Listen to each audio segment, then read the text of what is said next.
Kamusta po kayo? Bago po ang lahat, first things first.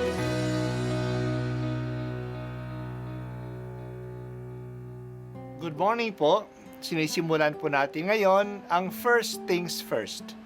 At dito po, tinatalakay natin sa unang bahagi ng umaga natin ay ang first readings na binabasa po sa banal na misa. Ito pong tinatalakay natin kasi madalas po kasi marami na tayong alam tungkol sa gospel readings. Pero konti po ang nagsasalita sa first readings. Pero ang first readings, bahagi din po yan ng Biblia, ng banal na kasulatan.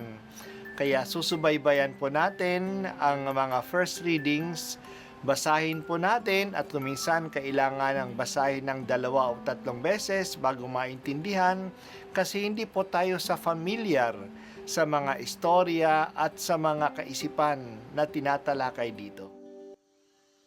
Ang pagbasa mula sa aklat ni Propeta Isaias. Sa araw na iyon, sa lahi ni Jese ay lilitaw ang isang hari tulad ng supling mula sa isang tuod. Mananahan sa kanya ang espiritu ng poon. Bibigyan siya ng katalinuhan at pagkaunawa, ng kaalaman at kapangyarihan, ng karunungan at takot sa Panginoon. Kagalakan niya ang tumalima sa poon. Hindi siya hahatol ayon sa nakikita o batay sa narinig sa iba. Bibigyan niya ng katarungan ang mga dukha. Ipagtatanggol ang karapatan ng mga kawawa. Ang salita niya ay parang tungkod na ipapalo sa malulupit. Ang hatol niya ay kamatayan sa masasama. Katarungan at katapatan ang paiiralin niya sa kanyang pamamahala. Maninirahan ang asong gubat sa piling ng kordero. Matutulog ang leopardo sa tabi ng batang kambing. Magsasama ang guya at ang batang leon, at ang mag-aalaga sa kanila'y batang paslit. Ang baka at ang oso'y magkasamang manginginain. Ang mga anak nila'y magkakatabing matutulog. Kakain ng damo ang leon na animoy toro. Maglalaro ang batang pasusuhin sa tabi ng lungga ng ahas. Hindi maaano ang bata kahit laruin ang ulupong. Walang mananakit o mamiminsala sa nasasaklaw ng banal na bundok, sapagkat kung paanong puno ng tubig ang karagatan, laganap sa buong lupain ang pagkakilala sa Panginoon. Sa araw na iyon, isisilang ang hari mula sa lahi ni Jese, ang magiging palatandaan para sa mga bansa. Ang bayay tutungo sa banal na lungsod upang parangalan siya, at magiging maningning ang kanyang luklukan. Ang salita ng Diyos. Salamat sa Diyos. Ang pagbasa natin ay isang propesiya tungkol sa isang hari na darating. Siya ay manggagaling sa lipi ni Jese. Si Jese ay ang tatay ni Haring David. Kaya ang haring darating ay maghahari sa trono ni David. Gagabayan ang haring ito ng Espiritu ng Panginoon.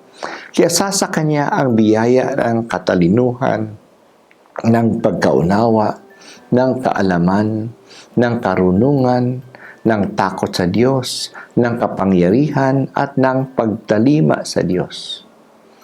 Ito ang listahan ng ating traditional 7 gifts of the Holy Spirit. Ito ang katangian ng kanyang paghahari. Ipagtatanggol niya ang karapatan ng mga inaapi. Katarungan at kapayapaan ang paiiralin niya.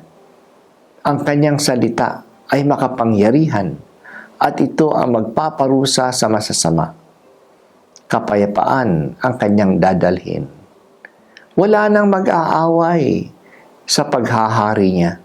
Pati ang mga hayop na traditional enemies tulad ng asong gubat at kambing, leon at baka ay sama-samang kakain ng damo. Pati ang leon ay damo na ang kakainin, hindi na karne. Mangyayari kaya ito? Paano kaya ito mangyayari?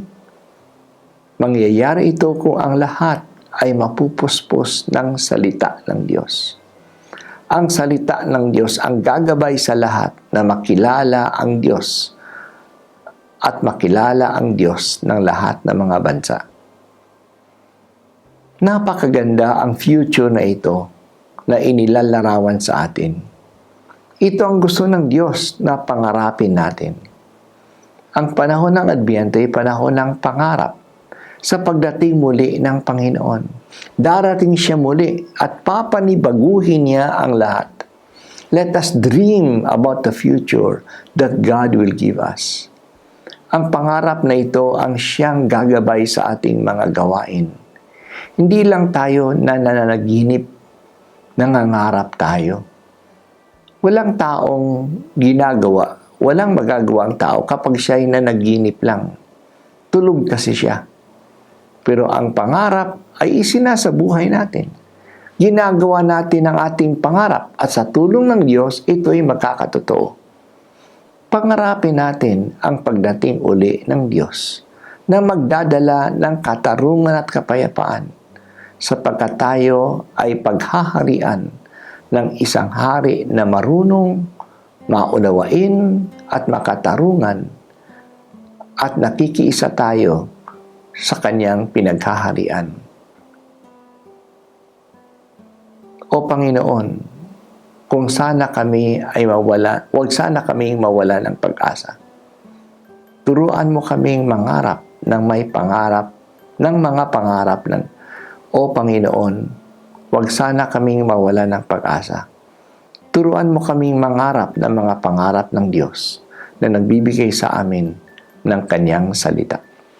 Ito po ang unang pagbasa at ako po ay si Bishop Broderick Pabilio dito sa First Things First.